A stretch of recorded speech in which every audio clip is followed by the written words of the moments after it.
Assalamualaikum warahmatullahi wabarakatuh. Innal hamdalillah nahmaduhu wa nasta'inuhu wa nastaghfiruh wa na'udzu billahi min syururi anfusina wa min sayyiati a'malina. May yahdihillahu fala mudilla lahu wa may yudlil fala hadiya lahu. Asyhadu an la ilaha illallah wahdahu la syarika lah wa asyhadu anna Muhammadan abduhu wa rasuluh. Wa laqad qala Allah ta'ala fil Qur'anil azim, ya ayyuhalladzina amanu taqullaha haqqa tuqatih wa la tamutunna illa wa antum muslimun. Ya ayyuhan nasu ittaqu rabbakumul ladzi khalaqakum min nafsin wahidah wa khalaqa minha zawjaha wa batha minhuma rijalan katsiran wa nisaa'a wattaqullaha alladzi tasaaluna bihi wal arham innallaha kana 'alaikum raqiba. Ya ayyuhalladzina amanu taqullaha wa qulu qawlan sadida yuslih lakum a'malakum wa yaghfir lakum dhunubakum wa may yuti'illaha wa rasulahu faqad faza fawzan 'azima.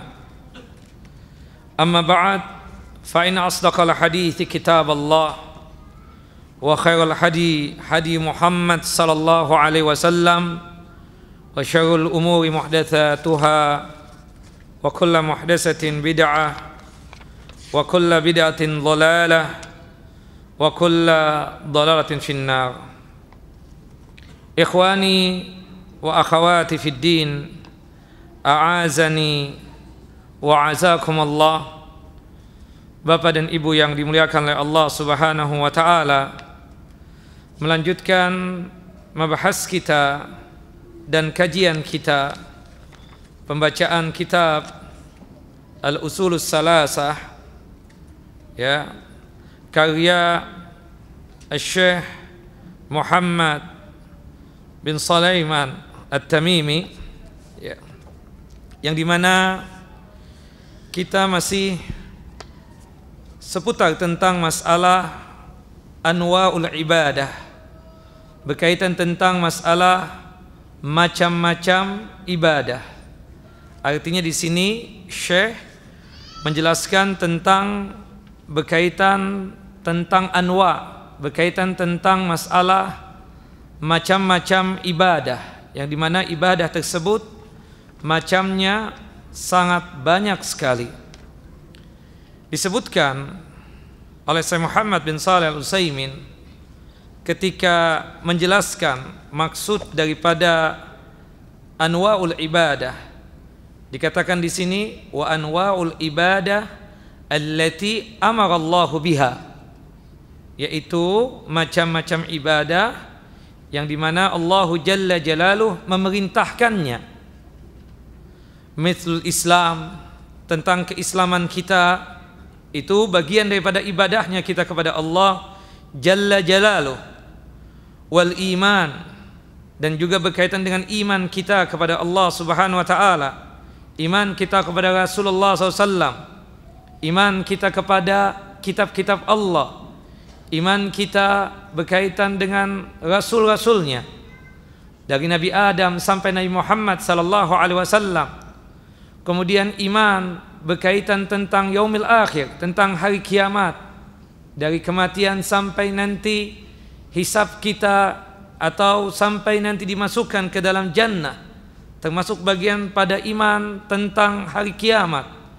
Dan yang terakhir adalah iman yang berkaitan tentang takdir, berkaitan dengan masalah takdir, baik takdir yang baik ataupun takdir yang buruk. Termasuk juga berkaitan dengan ihsan, yang nanti akan dijelaskan dalam hadis yang sangat masyhur, hadis dari Umar bin Khattab radhiyallahu anhu, yang menerangkan tentang tiga hal itu tadi. termasuk juga berbagai macam ibadah nanti yang kita akan bahas, dari masalah ibadah salat berkaitan dengan zakat, puasa, haji, korban, akikah dan yang lain sebagainya. Nah, itu semua adalah bagian daripada macam ibadah. Disebutkan di sini oleh Syekh rahimahullah rahmatan wasi'ah berkaitan tentang masalah macam-macam ibadah ini. Banyak sekali dalil-dalil, hujjah-hujjah yang menerangkan tentang wajibnya kita beribadah kepada Allah Jalla Jalaluh. Sebelum kita masuk kepada macam-macam ibadah, kita sedikit akan menjelaskan tentang ibadah tersebut, mengingatkan apa yang sudah kita bahas pada kesempatan yang lalu. Ibadah secara bahasa artinya at-tadallul wal khudu', sebagaimana disebutkan oleh Al-Imam Al-Qurtubi. At-tadallul wal khudu', at-tadallul itu artinya menghinakan diri. Karena kita ruku, kita sujud, ya, itu wujud daripada penghinaan diri kita di hadapan Allah Jalla Jalaluh. Makanya kita tidak boleh ruku, tidak boleh sujud kecuali hanya untuk Allah Jalla Jalaluh. Karena Allah dan Rasulnya melarang kita. Yang kedua, dikarenakan itu wujud penghinaan diri. Penghinaan diri kita ini hanya dibolehkan jika kita berhadapan dengan Allah Subhanahu wa ta'ala, bil khususnya pada saat kita menyembah Allah Subhanahu wa ta'ala. Makanya Nabi SAW sempat marah kepada sahabat Jalil Abu Dzar Al-Ghifari, yang dimana beliau niatannya itu untuk menghormati Rasulullah sallallahu alaihi wasallam, menghormati Nabi Muhammad SAW. Ketika baru datang dari safar, Rasulullah SAW, Abu Dzar Al-Ghifari yang menyambut, atau Jundub bin Junadah yang menyambut. Abu Dzar Al-Ghifari ini ta'zim, ihtiram, menghormati Nabi SAW dengan cara sujud. Rasulullah sallallahu alaihi wasallam marah yang sangat luar biasa marahnya. Ya Abu Dzarrin, ya Jundub bin Junadah, qum, berdiri engkau, jangan engkau melakukan ini. Ini haram untuk dilakukan oleh hamba untuk hamba yang lainnya. Wallahi, demi Allah, jika sekiranya Allah Subhanahu wa ta'ala mengizinkan aku untuk memerintahkan manusia untuk sujud kepada manusia yang lainnya, niscaya aku akan perintahkan para istri untuk sujud kepada suaminya. Tapi yang demikian tidak boleh. Ya, bagaimanapun kondisi kesalahan istri tersebut, sebagai wujud minta maaf kepada suami, dia mencium-cium kaki suami atau mungkin sujud dengan suami, itu apa? Tidak dibenarkan. Karena ruku dan sujud itu adalah penghinaan diri. Dan penghinaan diri kita ini pantasnya hanyalah untuk siapa? Allahu Jalla Jalaluh. At-tadallul, itu arti at-tadallul. Wal khudu', khudu' itu tunduk dan patuh serta pasrah kepada Allahu Jalla Jalaluh. Karena kita melaksanakan ibadah ini tidak lain sebagai wujud kepatuhan kita kepada Allah, sebagai wujud taatnya kita kepada Allah Subhanahu wa ta'ala. Maka oleh sebab itu, ibadah secara lughah atau secara bahasa, secara etimologi, maksudnya adalah al-khudu atau at-tadallul al-khudu, yaitu menghinakan diri sebagai wujud tunduk dan patuhnya seorang hamba kepada Tuhannya, yaitu Allah Subhanahu wa ta'ala. Nah, itu berkaitan tentang masalah ibadah secara bahasa. Sedangkan ibadah secara istilah terminologinya atau istilah syariatnya, yang disebut dengan ibadah itu, kata Syekh Islam Ibn Taimiyah, adalah ismun jami'un likulli ma yuhibbuhullahu wa yardah minal aqwal wal af'al adh-dhahirah awil batinah, segala sesuatu yang Allah cinta, yang Allah suka, apapun sesuatunya, apapun bentuknya, baik dari perbuatan seorang hamba ataupun ucapan seorang hamba, jika perbuatan itu atau ucapan itu disukai oleh Allah Jalla Jalaluh atau dicintai oleh Allah Subhanahu wa taala atau diridha oleh Allah Subhanahu wa taala, berarti itu ibadah. Seperti misalnya berkaitan dengan perbuatan ibadah salat, zakat, puasa, haji, umrah, kurban, akikah, semua itu adalah ibadah. Perbuatan-perbuatan yang Allah Subhanahu wa taala sukai, perbuatan-perbuatan yang Allah cintai, sekaligus juga Allah perintahkan melalui lisan Nabi sallallahu alaihi wasallam. Atau berwujud ucapan, kita zikir habis salat 5 waktu, kita zikir pagi dan petang hari, kita membaca Al-Quran, kita bertutur kata yang baik, kita memberikan nasihat, semua itu adalah ucapan-ucapan yang dicinta oleh Allah Jalla Jalaluh. Ketika ucapan yang dicinta oleh Allah Jalla Jalaluh, sama dengannya adalah ibadah kepada Allah Subhanahu wa ta'ala. Artinya secara tidak langsung bertutur katanya kita secara baik kepada saudara kita atau kepada teman kita, itu tidak lain bagian daripada ibadah kita kepada Allah Subhanahu wa ta'ala. Karena Allah yang perintahkan untuk berkata-kata yang baik, tidak berdusta, berkata dengan jujur. Itu bagian dari ibadah kita kepada Allah Subhanahu wa ta'ala. Termasuk ucapan salam kita satu dengan yang lainnya di antara kita, itu adalah ibadah kita kepada Allah Subhanahu wa ta'ala. Termasuk doanya kita, memohonnya kita dan memintanya kita kepada Allah Subhanahu wa ta'ala, itu bagian daripada ibadahnya kita kepada Allah Subhanahu wa ta'ala. Ala kulli hal, bahwasannya segala sesuatu yang dicinta dan disukai oleh Allah Jalla Jalaluh, maka itu adalah bagian daripada ibadah, baik dari perbuatan kita ataupun ucapan kita, al-zahirah awal batinah, baik yang nampak ataupun yang tidak nampak, seperti sholat, zakat, puasa, haji, kurban dan yang lain sebagainya, adalah ibadah yang nampak.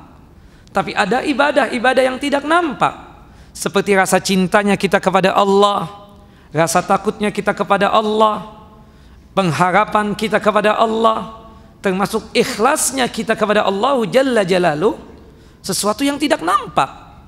Di antara kita ini tidak bisa menilai seseorang, orang ini mukhlis, orang ini gairu mukhlis, orang ini ikhlas, orang itu tidak ikhlas, tidak bisa.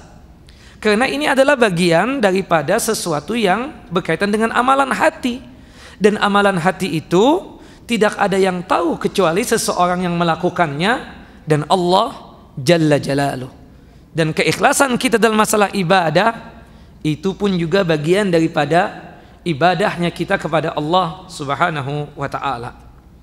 Nah, itu definisi yang sudah kita jelaskan pada pertemuan kita yang lalu.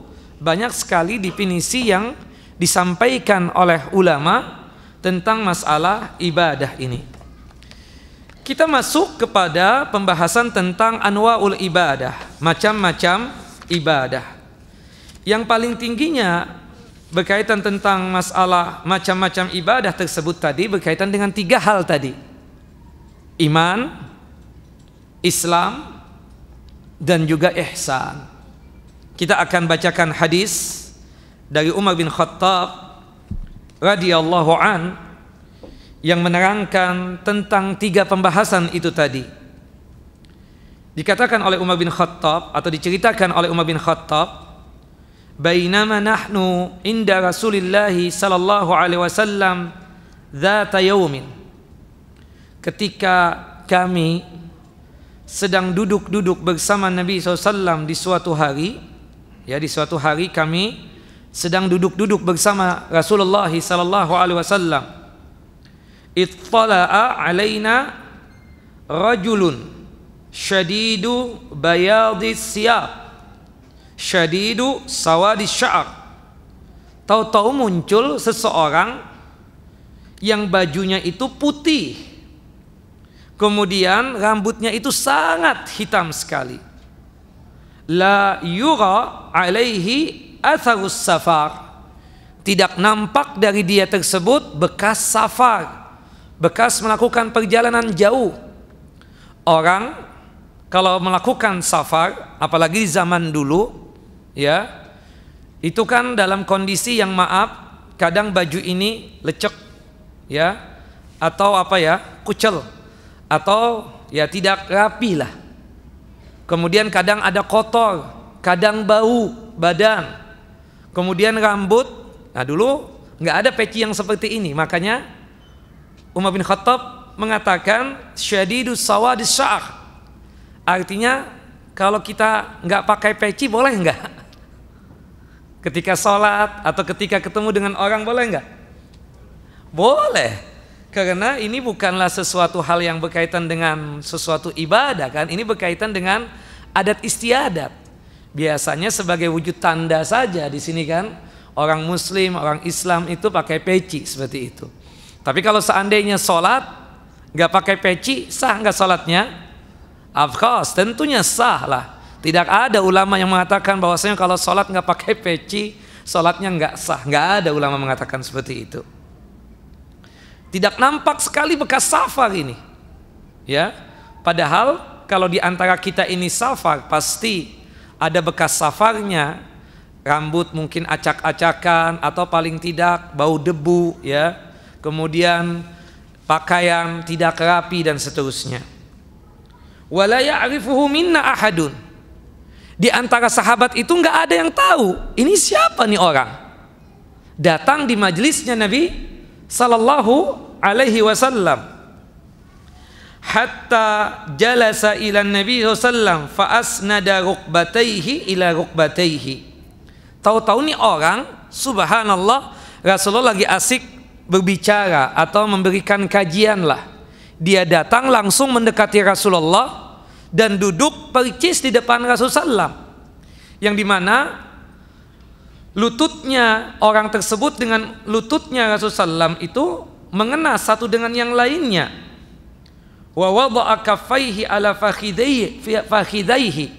Kemudian ketika duduk berhadapan dengan Rasul, lutut dengan lutut ketemu, tahu-tahu orang ini memegangin pahanya Nabi SAW sambil bertanya, waqala, subhanallah.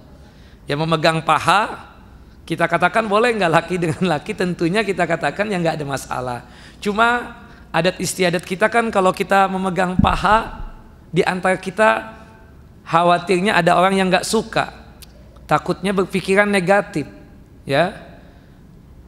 Tapi kita katakan bahwasannya kalau memang ada hajahnya dan keperluannya, misalnya membangunkan orang yang lagi tidur, lagi khutbah Jumat, habis Jumatan pas waktu iqamah, tetap saya tidur, kita bangunkan dengan memukulkan telapak tangan yang kanan ke pahanya, bolehkah? Boleh yang demikian, nggak ada masalah. Nah, duduk berhadapan dengan Rasul, lutut dengan lutut terkena satu dengan yang lainnya. Kemudian memegang pahanya Rasul nih orang sambil berkata, ya Muhammad, akhbirni anil Islam. Wahai Muhammad, habarkan kepadaku, ya, terangkan kepadaku tentang Islam ini apa? Islam ini apa? Faqala Rasulullah sallallahu alaihi wasallam, Rasulullah pun menjawab, al-Islamu an tashhada an la ilaha illallah wa anna Muhammadar Rasulullah wa tuqimus salata wa tu'tiz zakata wa tasumu Ramadan wa tahujjal baita in istata'ta ilaihi sabila. Kata Nabi SAW, Islam itu adalah mengucapkan 2 kalimat syahadat. Itu yang pertama, rukun Islam yang pertama. Asyhadu an la ilaha illallah wa asyhadu anna Muhammadar Rasulullah. Yang kedua, wa tuqimas shalah, melaksanakan salat yang 5 waktu. Yang ketiga, wa tu'tiz zakah, jika kaya, punya harta sampai nisab dan haul, wajib berzakat. Wa tasumu Ramadan, ketika Ramadan tiba berpuasa. Wa tahujjal baita in istata'ta ilaihi sabila, dan laksanakanlah ibadah haji jika engkau mampu. Kapan orang itu dianggap wajib melaksanakan ibadah haji, dianggap mampu melaksanakan ibadah haji? Kapan? Yang pertama, ketika dia punya kemampuan secara fisik. Punya kemampuan secara fisik berarti orang tersebut wajib berhaji atau dianggap mampu untuk melaksanakan ibadah haji. Artinya kalau ada orang yang sakit, dianggap mampu enggak melaksanakan ibadah haji? Dianggap wajib enggak? Tidak. Ya, ini istata'ta ilaihi sabila. Dan itu dikuatkan dengan firman Allah Subhanahu wa taala dalam surah Ali Imran. Walillahi hajjul bait man istata'a ilaihi sabila. Manusia itu wajib melaksanakan ibadah haji bagi yang mampu. Salah satu dianggap mampu ketika dia punya kemampuan secara fisik, secara tenaga. Yang kedua, ya, kemampuan secara finansial, al-amwal. Ya, orang baru wajib melaksanakan ibadah haji tidak cukup cuma sekedar punya kemampuan secara fisik, tapi juga punya kemampuan secara finansial. Karena melaksanakan ibadah haji ini kan perjalanan jauh dari Jakarta menuju Mekkah Al-Mukarramah. Semuanya itu memerlukan biaya, dari beli taksyirat atau visa, kemudian ya tiket pesawat dan lain sebagainya, sampai berkaitan dengan makan dan minumnya hari-hari ketika berada di Mekkah Al-Mukarramah. Semua itu sama dengannya apa? Harta, punya kemampuan secara finansial. Artinya orang yang fakir, orang yang miskin, ya, tidak punya kemampuan secara finansial, ya, maka tidaklah wajib untuk melaksanakan ibadah haji. Khusus wanita tambah satu lagi, baru wajib melaksanakan ibadah haji jika apa? Jika ada mahram. Mahram itu orang yang diharamkan kawin untuknya. Ya, diantaranya itu maksudnya berkaitan dengan suami tentu berbeda. Itu mahram juga kita katakan, tapi halal kan? Artinya mahram itu sebagaimana yang Allah sebutkan dalam surah An-Nisa, surah yang keempat ayat 22 sampai 23. Ayahnya itu mahram, anaknya yang laki-laki itu mahramnya dia. Kemudian saudara yang laki-laki mahram untuk perempuan tersebut. Keponakannya yang laki-laki itu mahram untuk dia. Cucunya yang laki-laki itu mahram. Nah, sangat banyak sekali mahram tersebut. Tidak mesti suami, banyak sekali mahram.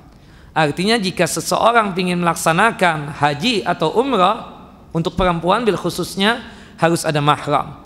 Sampai-sampai diceritakan dalam satu hadis yang sahih, pernah ada seorang sahabat Nabi SAW datang kepada Rasulullah, ya Rasulullah, inna mraati harajat hajatan wa inni uktutibtu fi gazwati kada wa kada. Wahai Rasulullah, tahun ini istriku ingin melaksanakan ibadah haji, sedangkan aku sebagai suaminya ini, sebagai mahramnya, punya beban, punya kewajiban untuk melaksanakan peperangan ini dan peperangan itu, maksudnya berjihad. Bagaimana ya Rasulullah? Apakah aku mendahulukan peperangan ini ataukah meninggalkan peperangan ini atau jihad ini untuk menemani istriku melaksanakan ibadah haji? Faqala sallallahu alaihi wasallam, Rasulullah pun menjawab, intalik wa hujja ma'a imra'atik. Tinggalkan jihad ini, tinggalkan peperangan ini, ya, berhajilah engkau, temanilah istrimu untuk melaksanakan ibadah haji. Nah, dari hadis yang sahih ini menunjukkan bahwasannya kekuatan, ya, seorang perempuan tersebut ketika ada mahramnya. Maka oleh sebab itu para wanita, siapapun wanitanya, jika dia tersebut keluar kota, keluar negeri, apalagi melaksanakan ibadah haji dan ibadah umrah, maka hendaknya, ya, ada mahramnya. Dan mahram itu tidak mesti suami, bisa jadi anaknya yang laki-laki, bisa jadi ayahnya, bisa jadi mertuanya yang laki-laki, bisa jadi keponakannya yang laki-laki, bisa jadi cucunya yang laki-laki. Yang jelas Allah kupas tuntas dalam masalah ini pada surah An-Nisa ayat 22 sampai 23. Nah, di sini kita katakan, ya, Islam yang kelima itu rukunnya adalah melaksanakan ibadah haji bagi yang mampu. Kemudian subhanallah, orang ini bertanya tapi juga membenarkan.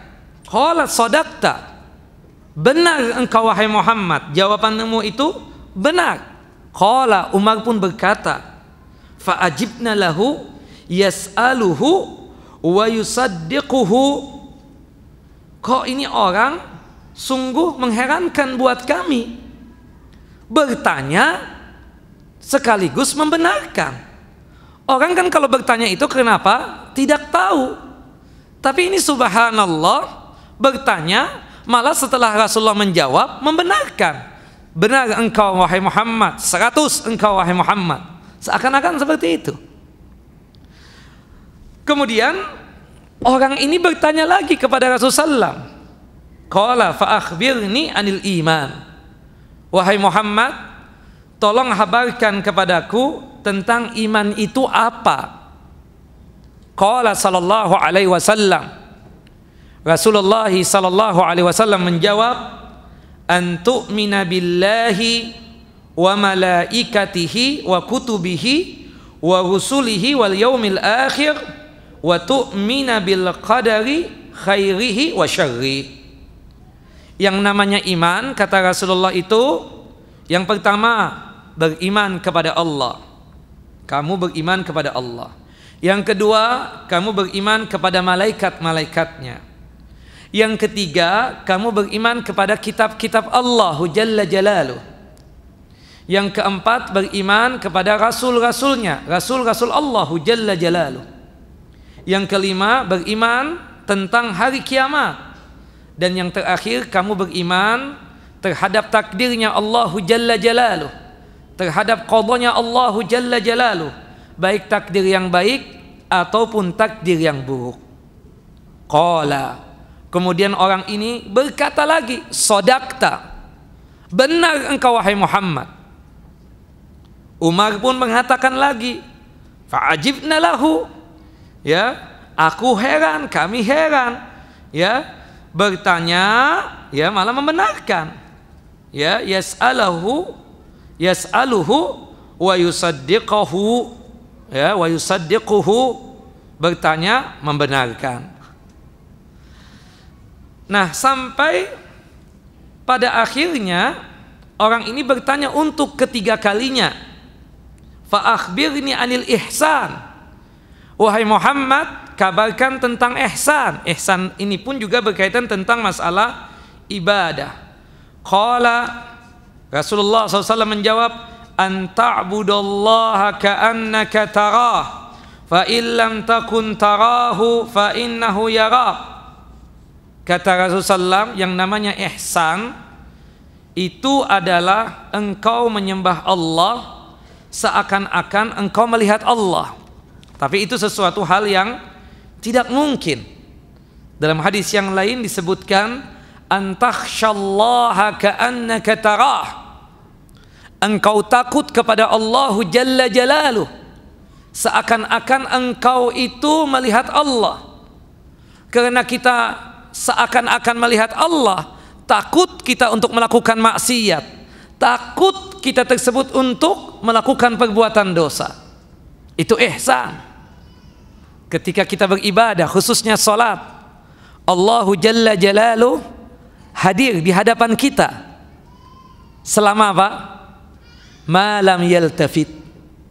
Kata Rasulullah SAW, seorang hamba di hadapannya tersebut ada Allahu Jalla Jalaluh, selama hamba tersebut tidak menengok ke kanan dan tidak menengok ke kiri pada waktu dia sholat. Makanya kita sholat, ketika sholat menghadap kiblat, kemudian pandangan mata kemana? Ke tempat sujud, karena Allahu Jalla Jalaluh hadir, tapi kita tidak bisa melihat. Makanya kata Rasulullah SAW, ihsan itu an ta'budallah ka'annaka tarah, beribadah kepada Allah seakan-akan Allah bisa engkau lihat. Tapi di muka bumi ini kita tidak bakalan mampu untuk melihat Allah, tidak bakalan mampu untuk melihat Allahu Jalla Jalaluh. Ya, lan tudrikal absar, kata Allahu Jalla Jalaluh. Allahu Jalla Jalaluh tidak bisa dilihat oleh manusia, ya, oleh pandangan mata ini. Kapan? Ketika di dunia. Tapi nanti ketika di akhirat kelak bisa nggak melihat Allah? Bisa, bagi mereka yang beriman kepada Allah dan bagi mereka yang masuk ke dalam jannah, masuk ke dalam surganya Allah Subhanahu wa taala. Dan itu paling nikmatnya surga. Ya, sebagaimana yang disebutkan oleh Allahu Jalla Jalaluh dalam surah Yunus, wa ahsanul husna wa ziyadah. Mereka, yaitu orang yang beriman kepada Allah, orang yang menyatakan Islam untuk Allah, akan masuk al-husna. Al-husna itu apa? Al-jannah, surganya Allah Subhanahu wa taala. Wa ziyadah, dan mereka akan mendapatkan tambahan nikmat. Faqalu, para sahabat bertanya, ya Rasulullah, ya Nabi Allah, wa ma hazi ziyadah, apa tambahan nikmatnya? Faqala sallallahu alaihi wasallam, wa qala sallallahu alaihi wasallam, Rasulullah pun menjawab, an-nadhar ila wajhillah, melihat wajah Allah, ketemu dengan Allah Subhanahu wa taala, itulah tambahan nikmat yang ada di surga, dan itu adalah paling nikmatnya surga. Jadi kalau kita ditanya paling nikmatnya surga itu apa? Melihat Allah Subhanahu wa taala dan ketemu dengan Allah Subhanahu wa taala. Di dunia tidak mungkin, mustahil kita bisa melihat Allah. Makanya Rasulullah mengatakan ka'annaka, seakan-akan, seakan-akan engkau melihat Allah. Arti seakan-akan sesuatu yang mustahil, tidak mungkin engkau melihat Allah. Cuma kita yakin ketika sholat Allah hadir, ketika kita berbuat apapun Allah maha tahu dengan apa yang kita perbuat. Fa illam takun tarah fa innahu yarak. Makanya oleh sebab itu, jika engkau tidak mampu untuk melihatnya, artinya tidak mungkin, mustahil, impossible, kita bisa untuk melihat Allahu Jalla Jalaluh di dunia ini, di muka bumi ini. Maka yakinilah Allah pastinya melihat kita. Yakinilah Allah mengetahui apa yang kita perbuat.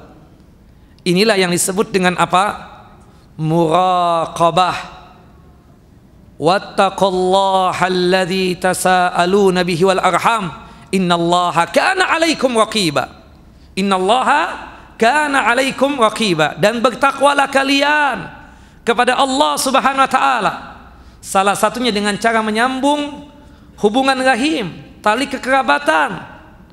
Dan sesungguhnya Allahu Jalla Jalaluh maha mengawasi kalian. Sesungguhnya Allah Subhanahu wa taala maha mengawasi kalian. Kalau kita dalam perbuatan kita, ada orang, tidak ada orang, selalu merasa diawasi oleh Allah, selalu merasa dilihat oleh Allah Subhanahu wa taala, berarti dalam diri kita ini ada ihsan. Ibadah yang paling bagusnya ibadah, ada ihsan. Makanya Umar bin Khattab itu kan sebagai pemimpin yang baik, yang patut untuk dicontoh. Dia itu suka belusukan. Ya, sebenarnya belusukan itu dari zaman dulu sudah ada. Dilakukan oleh siapa? Umar bin Khattab radhiyallahu an. Umar bin Khattab itu selalu tafaqqada. Tafaqqada itu kalau kita artikan secara bahasa Jawa belusukan. Ya, suka menghampiri ya rakyatnya tanpa sepengetahuan rakyatnya. Subhanallah, bukan maksud apa-apa, nggak ada sama sekali. Cuma pingin tahu keadaan rakyatnya bagaimana. Bahkan di antara rakyatnya itu tidak tahu dia ini khalifah, dia ini presiden, dia ini orang hebat dan seterusnya. Ya, pernah suatu hari Umar bin Khattab ke tempat pengembalaan kambing. Subhanallah, bertemu dengan seorang abad, hamba sahaya. Seorang hamba sahaya yang sedang mengembala kambing. Umar bin Khattab ini ya bertanya ya dan meminta kepada hamba ini untuk mengetes keimanan si budak ini, untuk mengetes ya imannya hamba ini atau hamba sahaya ini. Umar bin Khattab mengatakan, wahai fulan bin fulan, wahai abad ya, tolong aku pingin kambing itu, tolonglah engkau sembelihkan, nanti aku bayar engkau. Kata hamba tersebut, ya, ini bukan milikku, aku ini cuma pegawai doang, aku ini cuma pengembala kambing yang aku dapat gaji atau salary dari tuanku. Kalau tuan mau kambing tersebut, nanti saya bilangkan kepada ya majikanku, nanti tuan bisa ketemu dengan majikanku. Kata Umar bin Khattab, tidak perlulah, majikan kamu kan tidak ada di sini, dia jauh tempatnya, menyusahkan buat kamu dan buat saya untuk memanggil dia dan menemui dia. Bukankah majikan kamu ini tidak ada sekarang di sini? Dan kambing ini kan banyak jumlahnya. Tuan kamu tidak tahu berapa hitungannya. Kalau kamu ambil satu, maka niscaya tuan kamu pun juga tidak tahu, majikan kamu tidak bakalan tahu ada yang hilang dari kambingnya dia tersebut. Kata si hamba tadi apa? Kata budak tadi apa? Aina Allah? Di mana Allah? Kalau sekiranya majikanku tidak tahu, Allah pasti tahu kan? Allah tahu tentang perbuatanku. Kalau Allah tidak tahu, baru aku berbuat ini. Apakah kamu bisa jamin? Kata Umar bin Khattab sampai meneteskan air mata. Allahu Akbar. Kata Umar bin Khattab, aku pingin menemui tuanmu dan majikanmu. Akhirnya ditemuilah. Kata Umar bin Khattab, aku pingin membebaskan dia dari perbudakan ini. Aku akan beli dia dan aku akan bebaskan. Allahu Akbar. Di sini apa? Ihsannya seorang hamba itu sangat tinggi sekali. Antakhshallaha ka'annaka tarah. Takut kepada Allah seakan-akan melihat Allah Jalla Jalaluh. Jadi ihsan itu bisa berarti beribadah kepada Allah seakan-akan melihat Allah, atau ihsan itu takut kepada Allah seakan-akan kita ini melihat Allah, sebagaimana dilakukan oleh hamba tadi. Ihsan ada sehingga dia tersebut seakan-akan diawasi selalu oleh Allah Jalla Jalaluh, dan memang Allah mengawasi dia. Nah, ini ihsan. Sampai pada akhirnya si orang ini bertanya lagi, pertanyaan yang keempat. Fa akhbirni anis sa'ah, wahai Muhammad, tolong dong kabarkan kepadaku, kapan hari kiamat terjadi? Kapan hari kiamat terjadi? Qala sallallahu alaihi wasallam, Rasulullah pun menjawab, mal mas'ulu anha bi'a'lama minas sa'il, mal mas'ulu anha bi'a'lama minas sa'il. Seharusnya ya yang ditanya itu tidaklah lebih mengetahui daripada yang bertanya. Seharusnya yang bertanya itulah yang lebih tahu daripada aku yang ditanya ini. Subhanallah, Rasulullah tidak tahu tentang hari kiamat. Rasulullah memang menghabarkan dalam hadis yang sahih, hadis yang dikeluarkan oleh Al-Imam Al-Bukhari dan Muslim bahwasanya hari kiamat terjadi hari apa? Hari Jumat. Tapi Jumat yang keberapa? Tidak tahu. Yang jelas bukan Jumat ini. Kita katakan, kenapa Allahu Jalla Jalaluhu tidaklah mengadakan hari kiamat kecuali orang yang beriman seluruhnya sudah meninggal dunia. Sehingga orang yang beriman hatta imannya cuma ya sebutir sawi atau kecil sekali, bahkan lebih kecil daripada anak semut sekalipun, nanti sebelum terjadi kiamat Allah akan wafatkan. Caranya Allah, sebelum hari kiamat Allah mengutus angin, yang angin itu nanti akan mematikan, mewafatkan orang-orang yang memiliki iman kepada Allahu Jalla Jalaluhu, meskipun imannya sangat kecil sekali. Allah wafatkan sehingga kaum muslimin semuanya meninggal dunia. Orang yang beriman meninggal dunia, baru Allah adakan kiamat. Disitulah kata Rasulullah SAW, syirarun nas, paling jeleknya manusia itu adalah manusia yang ketemu dengan hari kiamat. Ketika orang beriman sudah meninggal dunia, subhanallah, disitulah manusia yang paling biadab, manusia yang paling kufur kepada Allahu Jalla Jalaluhu. Sampai-sampai pada waktu sebelum hari kiamat diadakan tersebut, ketika orang yang beriman sudah tidak ada lagi, hatta nama Allah tidak disebutkan lagi, hatta nama Allah. Disitulah baru Allah mengadakan kiamat. Nah, Rasulullah sendiri tidak tahu tentang hari kiamat. Rasulullah cuma menghabarkan harinya hari Jumat dan tanda-tandanya saja. Nah, ada orang kadang subhanallah memprediksi tentang kiamat, ya. Kalau kita misalnya berbicara orang kafir, nah itu sesuatu hal yang mungkin, ya orang kafir bicara kiamat. 2012 juga sudah lewat, suku Maya itu kan, mana? Enggak, ya kan? Ini orang Islam ini kita katakan, mengaku ustadz lagi kan, seperti itu, mengaku mengikuti sunnah lagi. Subhanallah, berani untuk menghitung, oh kiamat ini sekarang ada ini, ada pasukan ini, berarti sebentar lagi dikalikan lagi sekian, oh mungkin perkiraan kiamat seakan. Astaghfirullahaladzim. Hatta Rasulullah tidak tahu tentang kiamat itu terjadi kapan, tidak tahu. Subhanallah, kok kita berani mengaku-ngaku tahu hari kiamat itu terjadi sekian dengan hitungan matematika. La ilaha illallah, matematika. Subhanallah. Sampai pada akhirnya Allahu Akbar, ya, orang itu bertanya, fa akhbirni an amaratiha, kalau begitu beritahukanlah tanda-tandanya sajalah, tanda-tanda hari kiamat tersebut.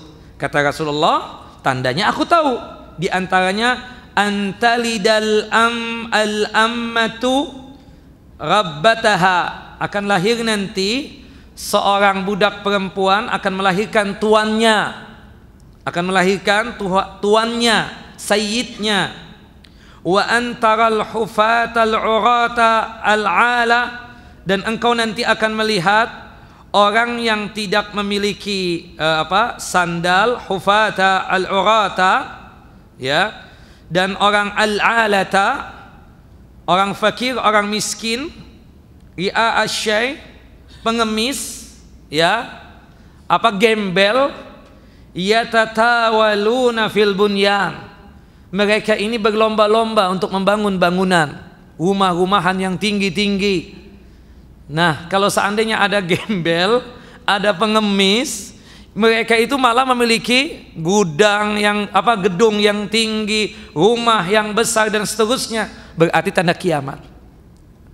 Misalnya mereka kan orang kaya sebenarnya, tapi masih suka mengemis-kemis.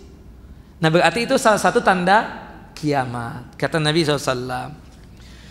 Kemudian setelah itu summan talak, orang ini lari, maksudnya menjauh. Falabistu maliyan, sampai pada akhirnya aku ini tidak melihat lagi kemana dia tersebut perginya. Kemudian Rasulullah memanggilku, summa qalali, kemudian berkata kepadaku, ya Umar, atadri manis sa'il, Wahai Umar, tahu nggak kamu siapa tadi yang bertanya tadi itu tentang Islam, tentang iman, tentang ihsan? Qultu, kata Umar bin Khattab, Allahu wa rasuluhu a'lam. Allah dan Rasulnya yang lebih mengetahui. Subhanallah. Ini baiknya kita kalau ditanya memang tidak ada ilmu, bisa menjawab dengan jawaban seperti ini. Tidak mau untuk menerka-nerka, oh mungkin si fulan keluarga antum ya Rasul. Tidak. Kalau kita kan kadang ditanya, subhanallah, main asal jawab saja. At least paling tidak kita menjawab. Kalau memang tidak tahu, la adri, ya, I have no idea, aku nggak tahu. Kata para ulama, orang yang menjawab dengan jawaban seperti itu, dia telah mendapatkan nisful ilm, mendapatkan setengah ilmu. Tapi kalau dia tersebut dia tidak tahu jawabannya, dia menjawab ternyata jawabannya salah, maka kata para ulama apa? Huwa lahu al-jahlul murakkab. Dia tersebut memiliki kejahilan, kebodohan yang bertingkat-tingkat. Seperti itu. Atau kita jawabannya paling enak, Allahu wa rasuluhu a'lam. Ini adab dan etika. Kalau kita memang tidak tahu, ya kita jawabi dengan bahasanya kita, Allah dan Rasulnya yang lebih tahu. Qala sallallahu alaihi wasallam, Rasulullah pun menjawab, fa innahu Jibril atakum yu'allimukum dinakum. Ketahuilah sesungguhnya yang itu tadi itu seorang laki-laki, penampilannya keren, bajunya putih, kemudian rambutnya hitam, gak tampak dari bekas safar. Itu adalah Jibril alaihissalam, atakum, yang datang kepada kalian, yu'allimukum dinakum, mengajarkan kepada kalian tentang agama kalian. Allahu Akbar. Nah, apa hubungannya dengan macam-macam ibadah? Tadi kan Asy-Syaikh Muhammad At-Tamimi menyebutkan bahwasannya ibadah yang paling tinggi itu disebutkan yang pertama kali Islam, iman, dan ihsan. Nah, ihsan Islam ini kalau kita ingin kaitkan ya dengan perkataan ulama yang disebut dengan Islam, itu berkaitan dengan al-a'maludz zahirah, amalan-amalan yang nampak. Itu Islam kan? Seperti misalnya sholat, zakat, puasa, haji, korban, akikah. Itu kan amalan yang nampak. Disebutnya apa? Islam. Sedangkan al-iman, iman itu adalah amalan al-a'malul batinah, amalan-amalan batin, amalan-amalan dari hati ini, artinya tidak nampak. Seperti misalnya apa? Beriman kita kepada Allah. Memang kita ucapkan saya beriman kepada Allah, tapi kan poin pentingnya itu di mana? Di sini, di kalbu kita, ya, di hati kita ini. Kita beriman enggak kepada Allah Jalla Jalaluh? Karena perbedaan antara orang munafik dengan orang yang beriman kepada Allah Jalla Jalaluh berkaitan dengan masalah keimanan yang ada di hati. Kalau kita yang beriman ini, kalbu kita, hati kita ini berbajukan atau berselimutkan keimanan. Sedangkan orang kafir, hati mereka meskipun zahirnya seakan-akan Islam, tapi hati mereka itu berbajukan, berselimutkan kekufuran. Itu bedanya antara orang mukmin dengan orang munafik. Seperti itu. Makanya Rasulullah ketika ditanya oleh Jibril alaihissalam tersebut, menjawab iman tersebut berkaitan semuanya tentang amalan hati. Berimannya kita kepada Allah Jalla Jalaluh, amalan hati kita. Berimannya kita adanya malaikat, kita yakin ada malaikat, kita yakin. Ingat, ketika kita membenarkan sesuatu baru timbul keyakinan. Ketika kita tersebut yakin Allah sebagai Tuhan kita, baru kita tersebut menampakkan dengan lisan kita dan dibuktikan dengan perbuatan kita. Nah, keyakinan itu pertama kali munculnya di mana? Di hati, dan itu amalan apa? Amalan hati, amalan kalbu. Tentang beriman kepada malaikat, beriman kepada kitab-kitab Allah, beriman ya tentang rasul-rasul Allah, beriman tentang hari kiamat. Itu kan amalan hati kita. Antum yakin enggak kematian tersebut pasti. Tapi pernah lihat kematian itu? Kalau orang mati iya, tapi kematian ya yang disebut dengan pencabutan ruh tersebut, kita nggak pernah. Di hadapan kita ini saudara kita kan, tapi apakah ada malaikatnya yang hadir? Ada malaikatnya yang hadir, yang mencabut ruh saudara kita yang meninggal dunia tersebut. Tahu-tahu tidak ada aja sudah. Makanya ada orang subhanallah lagi asik melakukan sesuatu yang seakan-akan sehat walafiat, meninggal dunia, subhanallah. Nah, itu kan berkaitan tentang masalah amalan hati kita, termasuk nanti beriman kepada hari akhir. Di alam kubur itu bagaimana kejadiannya, kemudian nanti dibangkitkan bagaimana kondisi padang mahsyar, bagaimana pengadilan Allah, sampai nanti tentang surga dan neraka. Semua itu berkaitan dengan iman ya kepada Allahu Jalla Jalaluhu, berkaitan dengan iman hari kiamat, itu berkaitan dengan amalan hati yang tidak nampak, termasuk tentang takdir. Ya, kita ini kan tidak tahu tentang masalah takdir, cuma kita yakin segala perbuatan kita ini ditentukan oleh apa? Oleh takdirnya Allahu Jalla Jalaluhu. Memang kita ada ikhtiar, memang kita ada usaha. Ada usaha. Ya. Makanya sebelum penciptaan langit dan bumi, Allahu Jalla Jalaluhu sudah menakdirkan untuk al-alamin. Al-alamin itu selain Allah. Maksudnya apa? Makhluk. Ya. Itu berapa? 500.000 tahun sebelum penciptaan langit dan bumi. Sudah ditakdirkan. Ada takdir yang sifatnya umum. Tapi nanti ada takdir khusus manusia. Pada saat khususnya itu ketika kita berada di rahim ibu kita, tepatnya pada saat berumur 120 hari, berumur 4 bulan. Setelah ditiupkan ruh untuk kita, kemudian ditakdirkanlah kepada kita ini tentang ajal kita, tentang rizki kita, ya, tentang sa'idun am sakiyun, apakah dia berbahagia ataukah nanti celaka, berduka. Makanya kan manusia ada yang bahagia, ada yang bersedih. Itu sudah ditakdirkan. Hari ini kita bahagia, besok belum tentu. Jadi itu sudah ditakdirkan oleh Allahu Jalla Jalaluhu pada saat kita berada di rahim ibu kita. Takdir khusus namanya. Ya. Ada takdir khusus yang sifatnya tahunan, yang Allah takdirkan pada saat malam apa? Di Ramadan ada satu malam yang mulia. Disebutnya malam apa? Lailatul Qadar. Di dalam surah Ad-Dukhan Allah menjelaskan ayat yang ketiga dan keempat bahwasanya Allah Subhanahu wa taala menakdirkan manusia ini ya dengan caranya Allah secara bijaksana dan adil untuk perbuatan-perbuatan yang terjadi ya, untuk setahun yang akan datang. Makanya di Ramadan bil khususnya secara umumnya di Ramadan kita berdoa. Secara khususnya lagi di 10 hari yang terakhir kita banyak berdoa lagi agar kita ditakdirkan oleh Allahu Jalla Jalaluhu untuk setahun yang akan datang itu dengan takdir-takdir yang baik.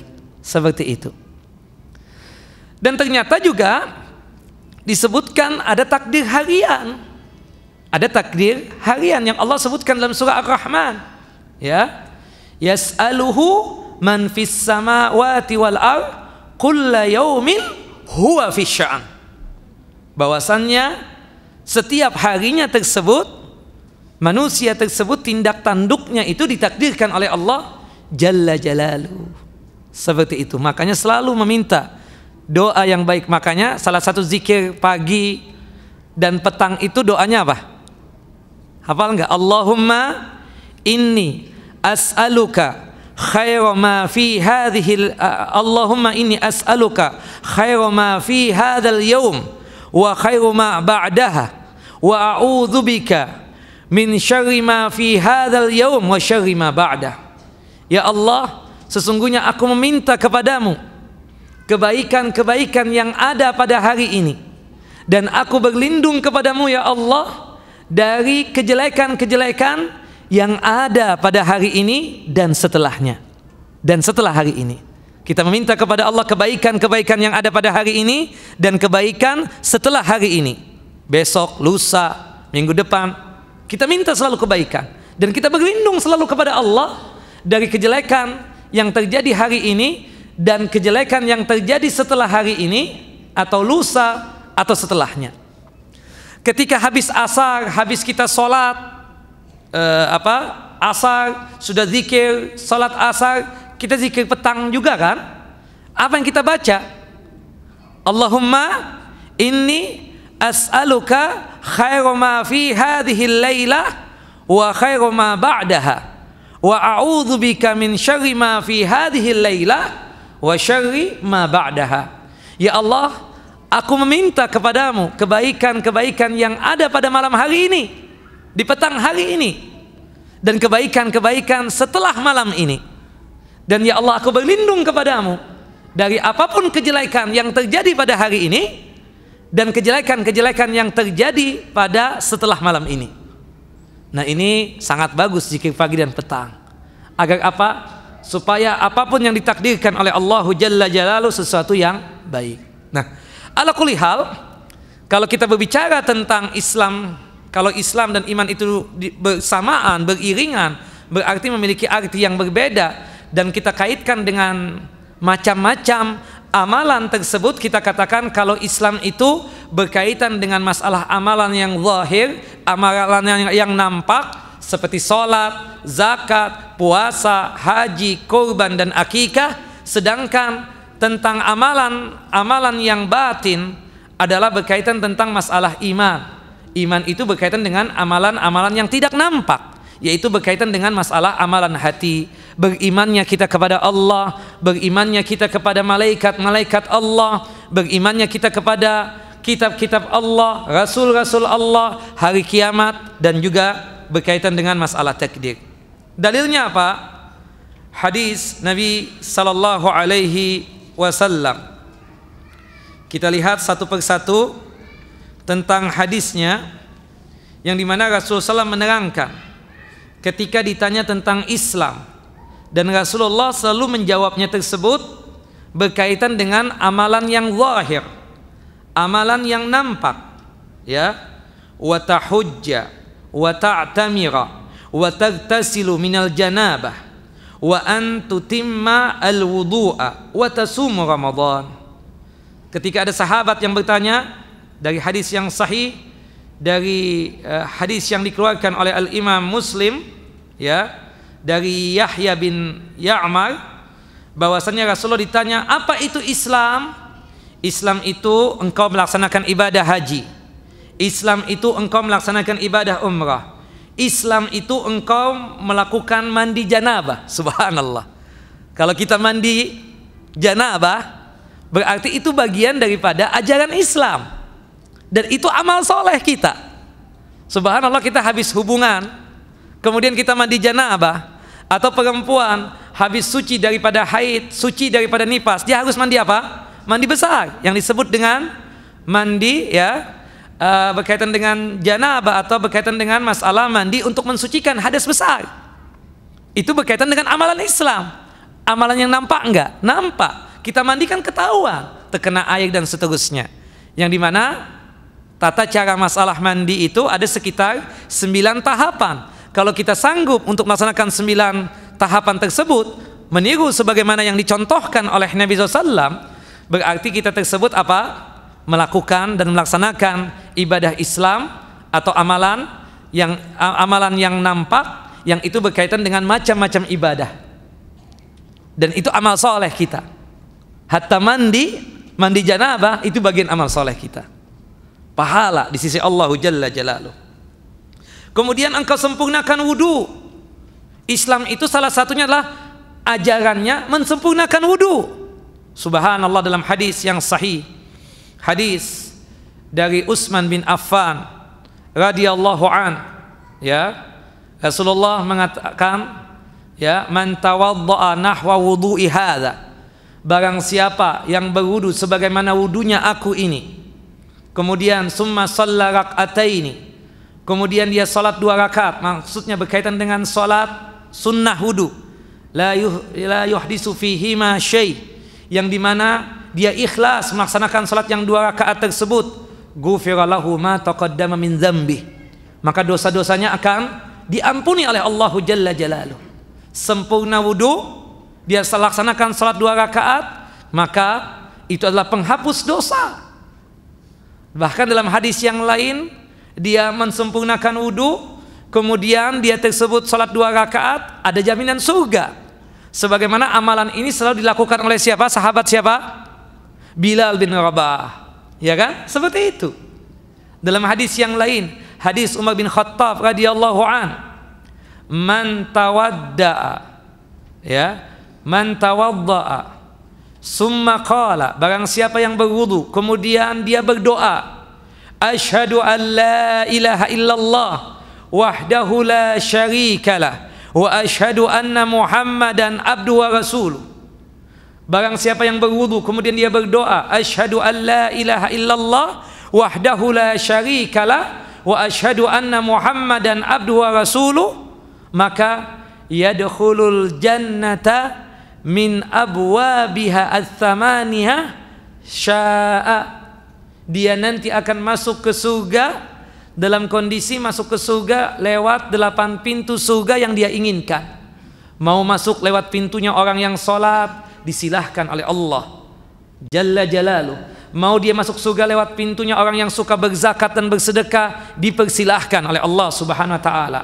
Mau masuk lewat pintunya orang yang suka berpuasa, yaitu pintu Rayyan, dipersilahkan. Subhanallah, menunjukkan apa? Ini adalah wudu macam ibadah, termasuk bagian amalan ibadah, dan itu berkaitan dengan amalan yang nampak, yaitu apa? Islam tadi. Kemudian berpuasa Ramadan, termasuk juga amalan yang nampak, ya, arti daripada Islam itu. Kemudian sahabat itu berkata lagi, fa idza ana fa'altu dzalika fa ana muslim ya Rasulullah. Wahai Rasulullah, jika aku melaksanakan ibadah haji, umrah, mandi janabah secara benar, mensempurnakan wudu, berpuasa di Ramadan, apakah aku ini sebagai seorang muslim? Qala na'am, engkau muslim. Subhanallah. Dan ini secara tidak langsung berkaitan dengan amalan atau macam-macam amalan yang berkaitan dengan amalan yang nampak, yaitu Islam. Tapi ketika Rasulullah ditanya tentang mal iman, apa itu iman? Faqala sallallahu alaihi wasallam, wa tu'minu bil jannati wan nari wal mizan. Engkau itu beriman adanya surga, yang dimana surga itu diperuntukkan untuk orang-orang yang bertakwa, uiddat lil muttaqin. Dan kamu beriman kepada neraka, yang dimana neraka itu tempat untuk orang-orang yang kafir, yang durhaka kepada Allah Jalla Jalaluh, uiddat lil kafirin. Wal mizan, engkau pun juga beriman adanya timbangan nanti, yang dimana amalan baik kita dan amalan buruk kita akan ditimbang oleh Allah Jalla Jalaluh dalam satu timbangan. Nah, kita kan nggak tahu. Pernah lihat surga? Nggak pernah. Pernah lihat nar? Tidak tahu. Pernah melihat timbangan? Kalau timbangan di dunia, oke, kita pernah lihat. Tapi timbangan di akhirat, wallahu alam, kita tidak tahu. Tapi ini berkaitan dengan iman, berkaitan dengan amalan juga, berkaitan dengan amalan. Tapi amalan apa? Amalan hati. Kita yakin adanya surga, kita yakin adanya neraka, dan kita yakin bahwasanya adanya timbangan yang akan menimbang amalan kita, baik amalan baik ataupun amalan buruk. Kemudian sahabat ini bertanya lagi, ya Rasulullah, fa idza fa'altu dzalika fa ana mu'min. Ya Rasulullah, kalau aku yakin surga itu ada, neraka itu ada, timbangan itu ada, apakah aku sebagai seorang mukmin? Syuf, perkataannya, aku mukmin. Qala na'am, ya engkau mukmin. Subhanallah. Nah, ini penting dan banyak sekali hadis-hadis Nabi sallallahu alaihi wasallam tentang yang demikian. Pertanyaan selanjutnya yang disebutkan dalam hadis Abu Hurairah radhiyallahu an, bahwasanya iman itu berkaitan dengan masalah amalan hati kita, kalbu kita. Ketika itu ada seorang sahabat datang kepada Nabi sallallahu alaihi wasallam, faqala mal iman? Apa ini maksud dengan iman tersebut? Qala sallallahu alaihi wasallam, Rasulullah sallallahu alaihi wasallam menjawab, al-imanu an tu'mina billahi wa malaikatihi wa kitabihi wa biliqaihi wa rusulihi wa tu'mina bil ba'tsil akhiri.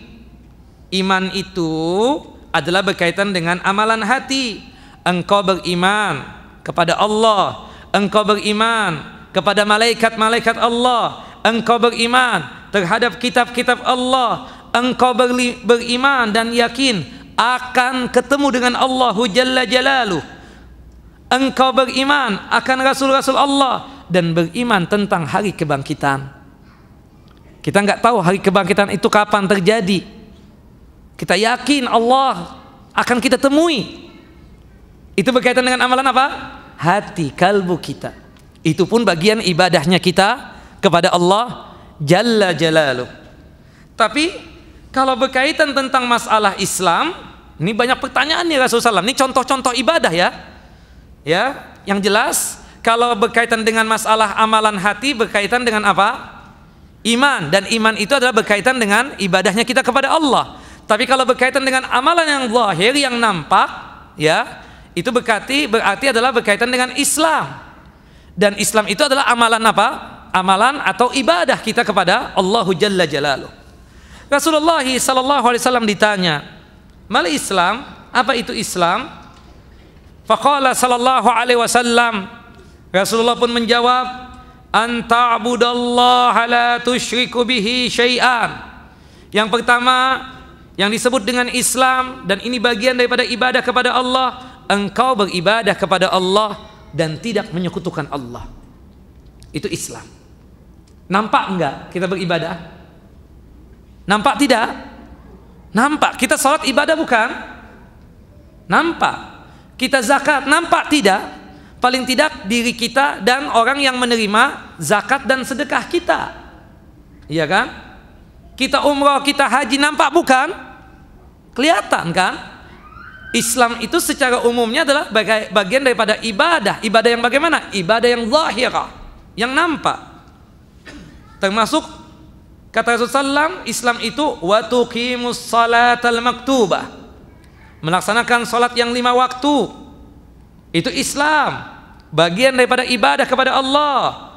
Wa tu'addiz zakatal mafruḍah, dan menunaikan zakat yang wajib. Wa tasumu Ramadan, berpuasa di bulan Ramadan, ya. Kemudian disebutkan lagi dalam hadis yang lain, ini contoh daripada macam-macam ibadah tersebut, ya. Dalam hadis yang sahih, Nabi sallallahu alaihi wasallam ditanya tentang masalah Islam. Dari hadis yang dikeluarkan oleh Al-Imam Al-Bukhari dan Muslim, dari hadis Abdullah bin Amr, hadis Abdullah bin Amr bin As radhiyallahu anhuma, anna rajulan, ada seorang sahabat Nabi, sa'alan Nabiyya sallallahu alaihi wasallam, bertanya kepada Nabi sallallahu alaihi wasallam, ayyul islami khairun, wahai Rasulullah, Islam ini kebaikannya itu apa? Berkaitan dengan amalan. Yang khair dalam Islam itu apa? Berkaitan dengan amalan Islam itu. Maksudnya aku ingin menjalankan Islam. Islam itu apa? Rasulullah pun kemudian menjelaskan amalan-amalan ibadah yang nampak. Rasulullah menjelaskan amalan-amalan ibadah yang nampak. Yang pertama, Islam itu antut imat to'am, engkau suka memberikan makan, khususnya kepada orang fakir dan miskin. Wa taqa'us salam ala man arabta wa man lam ta'rib, engkau mengucapkan salam kepada orang yang engkau kenal ataupun orang yang tidak engkau kenal. Artinya salam itu bagian Islam, dan berarti itu adalah ibadahnya kita kepada Allah Jalla Jalaluh. Jadi ucapan salam kita ibadah enggak kepada Allah? Ibadah kepada Allah Jalla Jalaluh. Dan banyak sekali tentang masalah macam-macam ibadah tersebut, termasuk masalah iman. Disebutkan di sini berkaitan dengan masalah iman tersebut, yang jelas Nabi SAW, faqat wa ammal iman faqad fassarahu an-nabiy sallallahu alaihi wasallam fi hadzal hadits bil i'tiqadat al-batinah bahwasanya Rasulullah SAW menafsirkan tentang amalan-amalan batin tersebut, ya, dalam hadis tadi berkaitan dengan keyakinan-keyakinan yang tidak nampak, yang itu berkaitan erat dengan masalah amalan hati. Sedangkan Islam itu ditafsirkan oleh Nabi sallallahu alaihi wasallam berkaitan tentang masalah al-a'maludz zahirah, tentang amalan-amalan yang nampak. Nah. Kemudian selanjutnya, ikhwan wa akhawati fid din, a'azani wa azakumullah, Bapak dan Ibu yang dimuliakan oleh Allah Subhanahu wa taala. Kalau kita jelas dalam masalah ini berkaitan tentang masalah macam-macam ibadah, kita lihat di antara peribadahan tersebut disebutkan pada halaman 85, di antaranya adalah doa. Di antara macam ibadah tersebut adalah doa. Doa adalah bagian daripada ibadahnya kita kepada Allah Jalla Jalaluh. Hal itu Allah sebutkan di dalam surah Ghafir ayat 60. Surah Ghafir itu sering disebut juga dengan sebutan surah Mukmin. Surah Ghafir atau disebut juga surah Mukmin. Ayat 60. Allahu Jalla Jalaluh menjelaskan, ya, wa qala rabbukum ud'uni astajib lakum innal ladzina yastakbiruna an ibadati sayadkhuluna jahannama dakhirin. Dan Allah Tuhan kalian berfirman, ud'uni, berdoalah kalian kepadaku, astajib lakum, niscaya aku akan mengijabah doa kalian.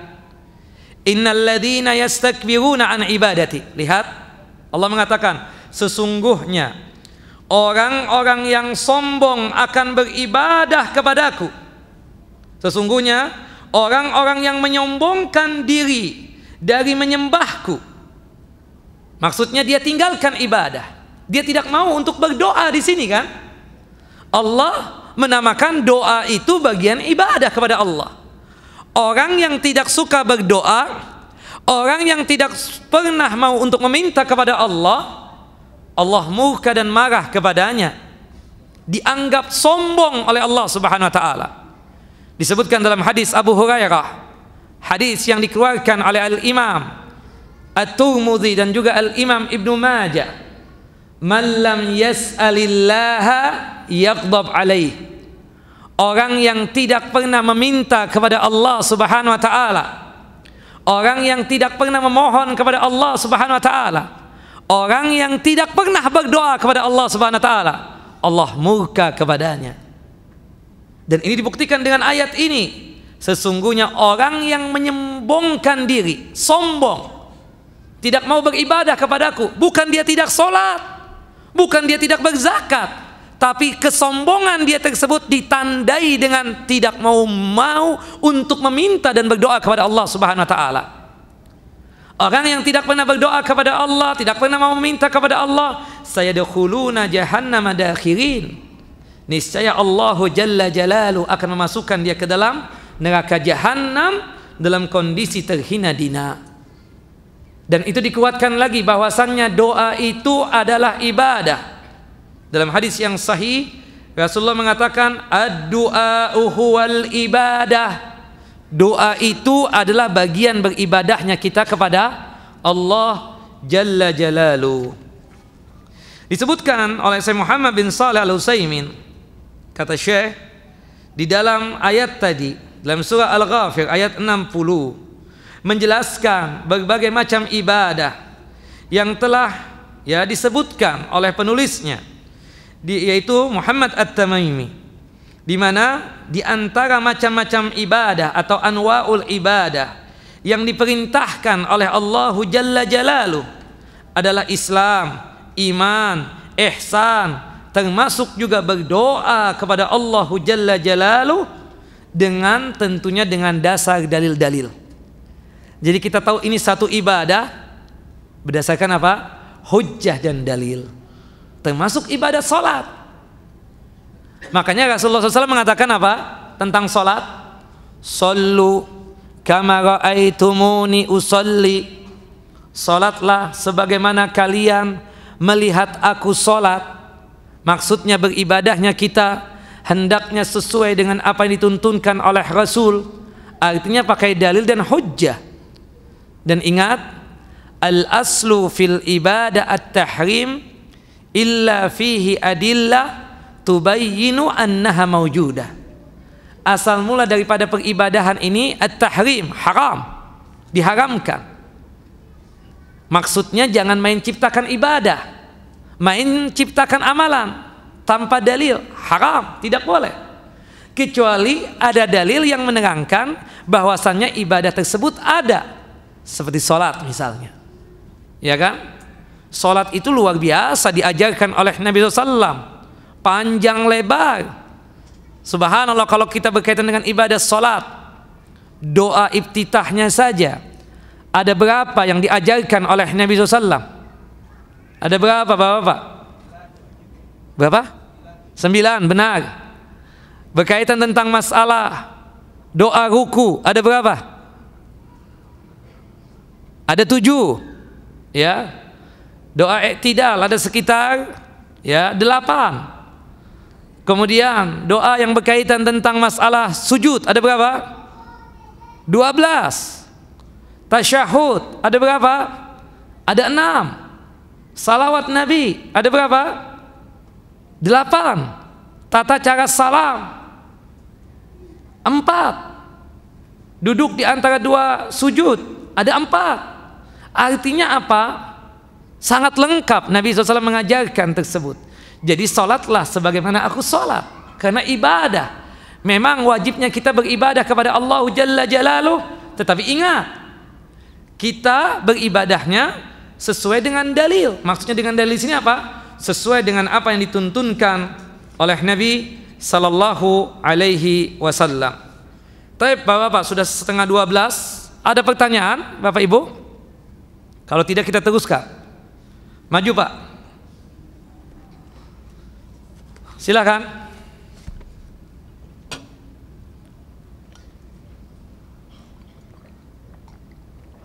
Assalamualaikum warahmatullahi wabarakatuh. Waalaikumsalam warahmatullahi wabarakatuh. Berkaitan masalah ihsan ini. Iya. Dalam amalan sholat. Dalam arti kan kita ini terkadang sholat kan harus di mana-mana. Dan untuk supaya kita bisa menjadi ihsan dan kita khusyuk, terkadang kan suka terganggu dengan berisi, apalagi ya ini ada masjid-masjid yang mau berzikir dengan suara keras.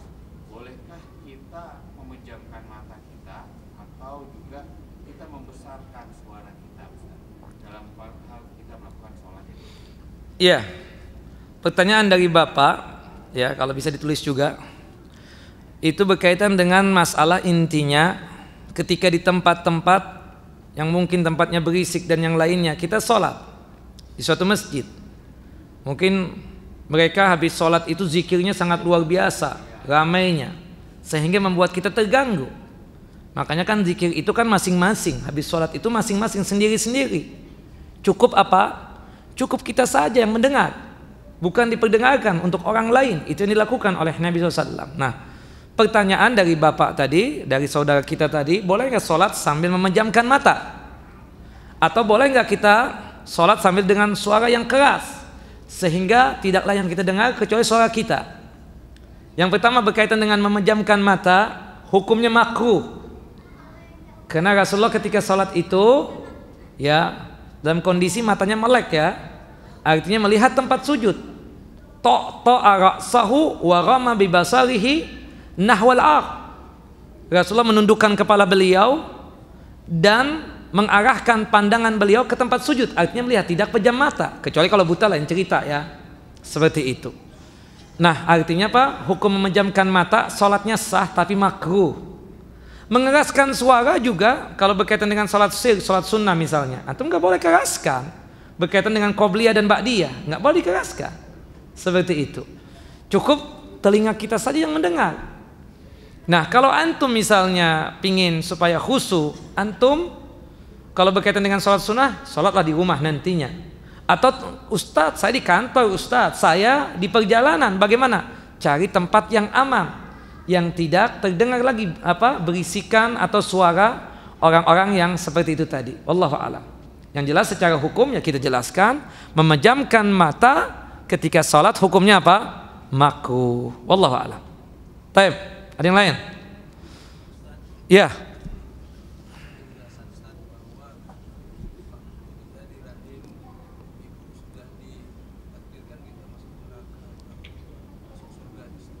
Iya. Ketika kita sudah berada di rahim ibu kita, kemudian Allahu Jalla Jalaluhu meniupkan ruh kepada kita dengan diutusnya malaikat yang diwakilkan untuk itu. Kemudian menuliskan tentang takdir kita, menuliskan tentang ajal, tentang umur kita, ya, tentang rizki kita, tentang nanti berkaitan bahagia atau tidak bahagia. Yang jelas kan kita tidak tahu kondisi takdir kita besok, lusa, minggu depan, apalagi yang berkaitan tentang masalah apa? Tentang masalah-masalah yang akan terjadi setelah meninggal dunia. Yang ada ketika di dunia ini apa? Ikhtiar dan ikhtiar. Memang Allah sudah menentukan, tapi bukan berarti Allah menafikan tentang perbuatan kita, menafikan tentang ikhtiar kita. Allah tidak menafikan. Makanya kan dalam masalah takdir ini, ya, orang terbagi menjadi dua golongan.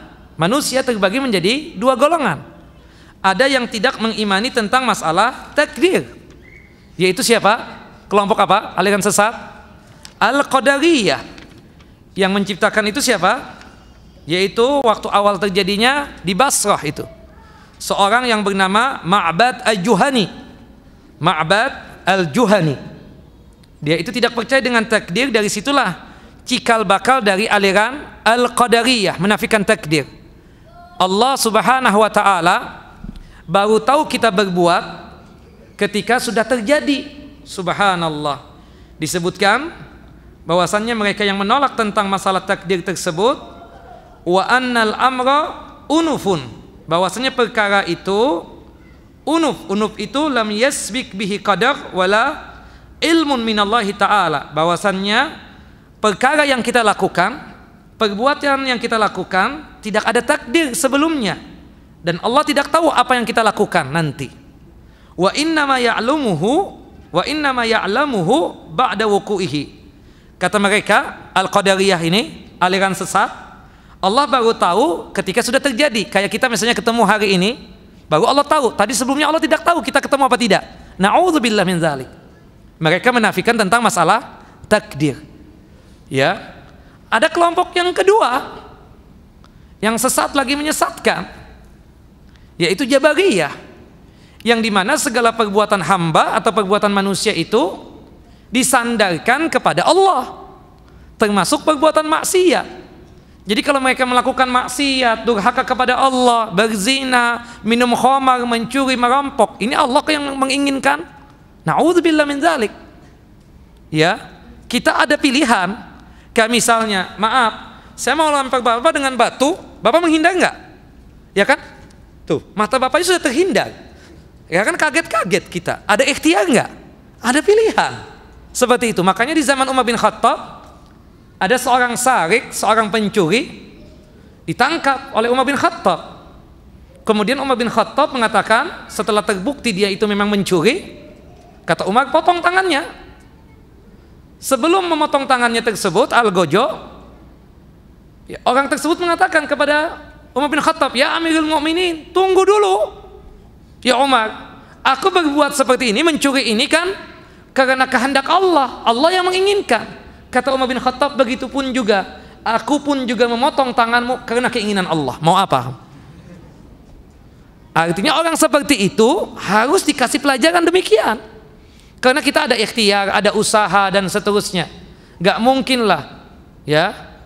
Saya ingin punya anak, tapi gak mau kawin. Gimana caranya? Gimana caranya? Ada ikhtiar, ada usaha. Kita ingin pintar, ya belajar. Seperti itu.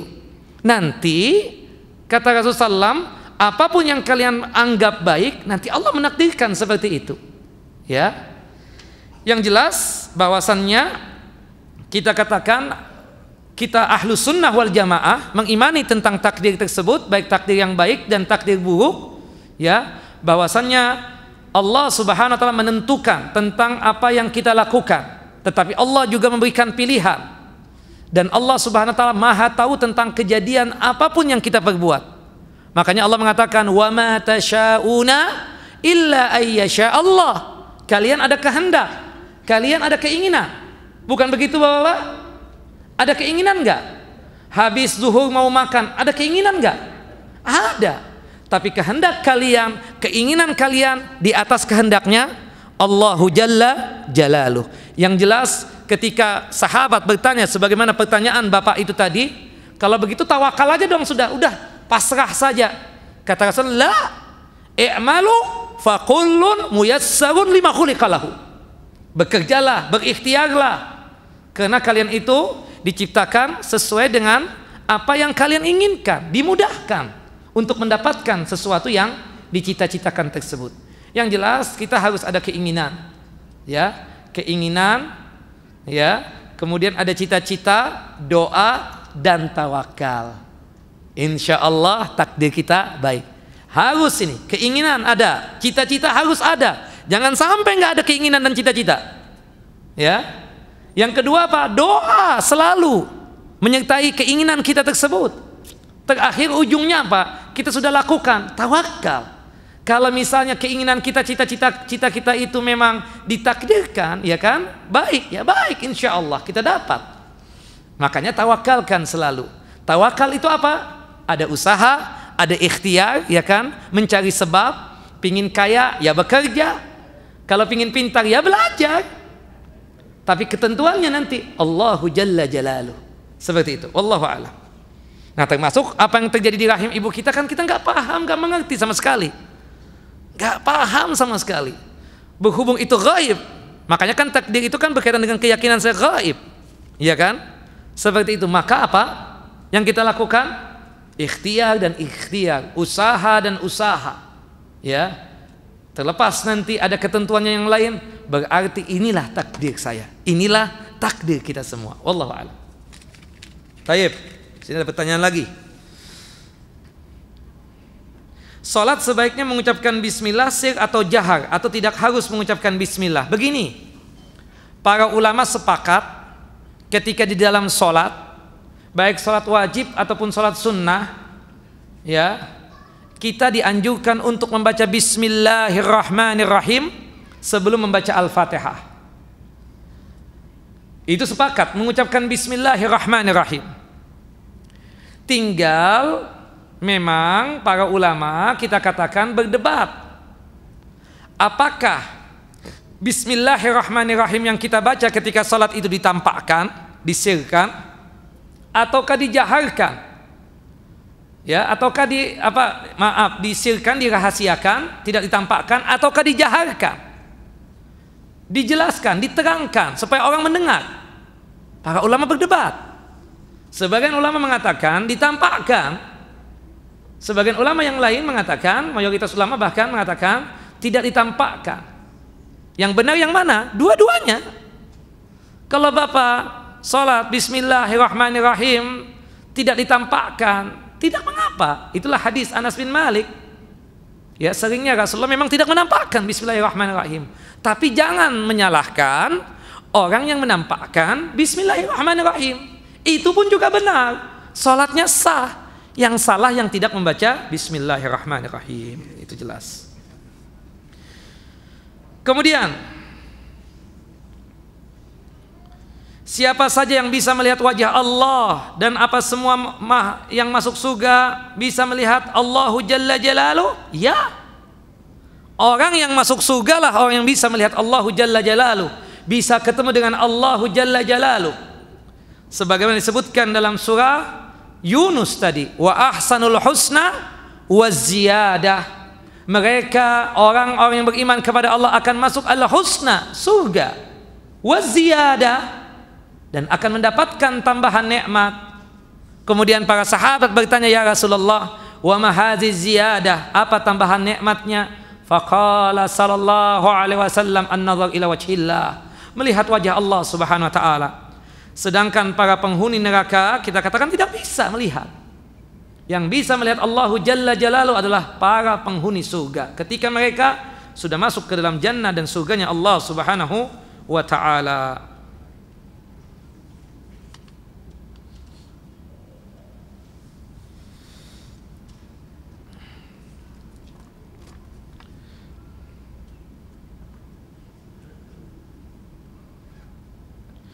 Ustadz, apakah boleh seorang wanita jika sedang umrah selama 1 bulan ia sholat di hotel dengan menjamak qashar zuhur dan asar, jamak qashar zuhur dan asar atau maghrib dan isya?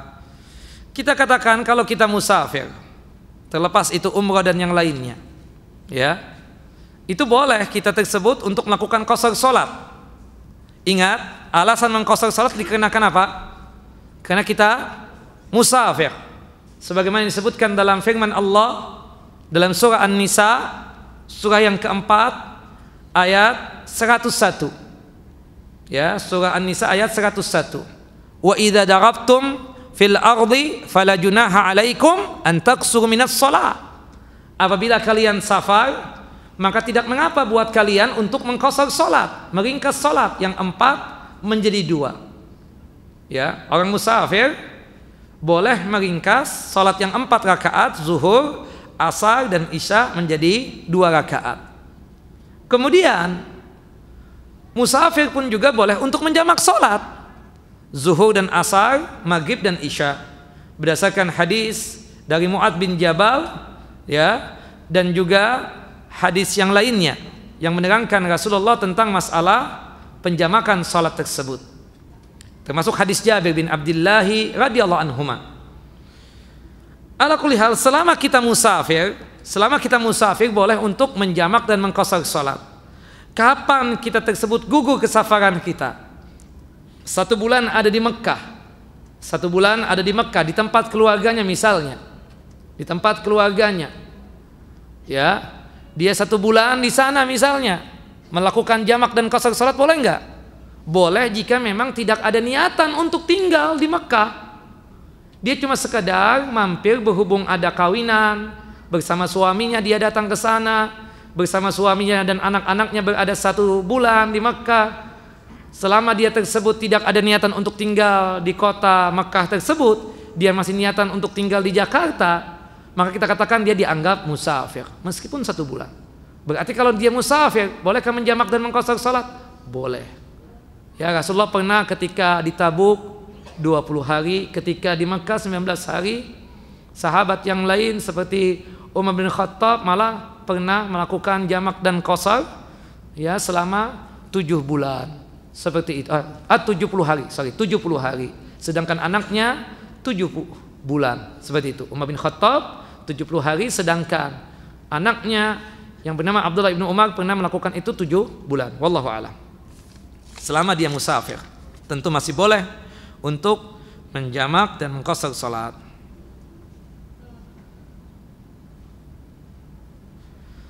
Apakah sah putri saya, yaitu seorang perempuan tentunya, berangkat umrah tanpa ada mahram? Mereka berangkat dalam rangka belajar bersama, subhanallah, dengan guru dan teman-temannya di boarding school. Perempuan kalau melakukan safar keluar kota, keluar negeri, termasuk umrah dan haji, harus ada mahram.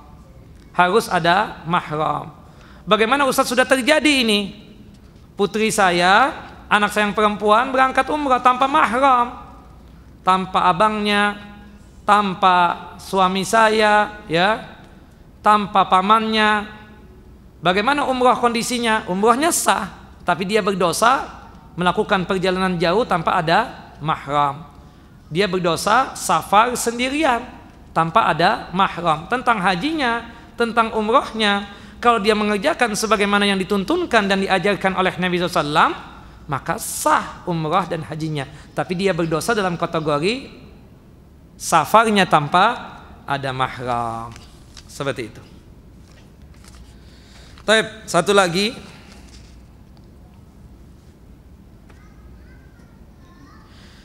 Ustadz, saya seorang istri yang dalam 1 tahun ini mulai rajin mengerjakan amalan-amalan sunnah.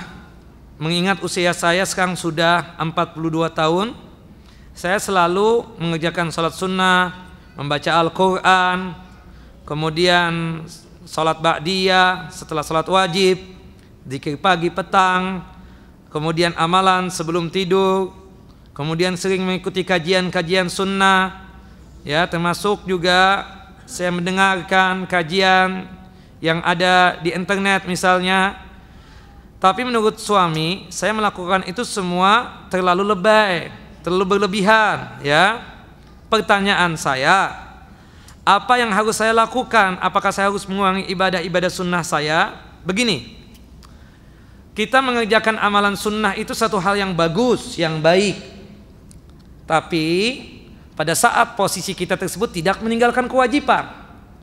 Suami, kita sebagai suami harusnya mendukung, mensupport, ya, istri kita yang sedang melakukan amalan sunnah. Tapi juga kita berwanti-wanti kepada istri kita, ikut kajian misalnya. Jangan sampai di rumah nanti nggak ada makanan, anak-anak keliaran, ya kan? Anak-anak tidak terurus. Nah, ini kan kewajiban seorang istri, mengurusi anak, mengurusi suami, kewajiban. Meskipun alasannya ngaji, kita katakan ngaji lah, cari yang penting, misalnya yang pagi saja, siang jangan, sudah ada di rumah. Karena pagi misalnya kan kalau weekday itu kan anak sekolah, suami kerja, kemudian di rumah dia sendirian. Makan pun biasanya baru nanti asar ketika anak-anak sudah datang, ya, atau mungkin ketika suami sudah datang pas waktu malam. Berarti kan dia di rumah sendirian misalnya, dia pingin ngaji, ahlan wa sahlan. Berarti dia tersebut mengerjakan kebaikan. Tapi maaf, di antara ibu-ibu kadang mengaji, tapi rumah tangga, ya, lalai dia untuk melaksanakan hak-haknya suami, lalai untuk melaksanakan hak-haknya anak. Ini yang jadi problem. Tapi kalau seandainya ibu, hak-haknya suami sudah dilaksanakan, hak-haknya anak-anak pun juga sudah dilaksanakan, bismillah. Untuk salat sunnah kan insya Allah kita katakan qobliyah dan ba'diyah, tidak bakalan kita meninggalkan hak-haknya suami, tidak bakalan untuk meninggalkan hak-haknya anak, tidak bakalan.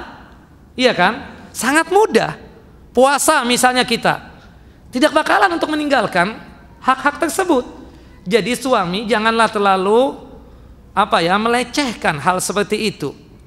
Yang jelas diberikan bimbingan, kita katakan kamu boleh mengaji, oke lah, tapi ingat kewajiban kamu kepada saya, ingat kewajiban kamu kepada anak-anak, seperti itu. Dan itu ibu ibadah semua, melayani anak, melayani suami, ibadah. Itu amalan kebaikan semuanya.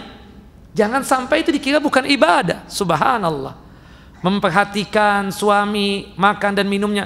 Mungkin saya sih berhusnuzon, suami berkata seperti ini, kemungkinan ada di antara para istri tersebut tidak menjalankan hak-haknya suami.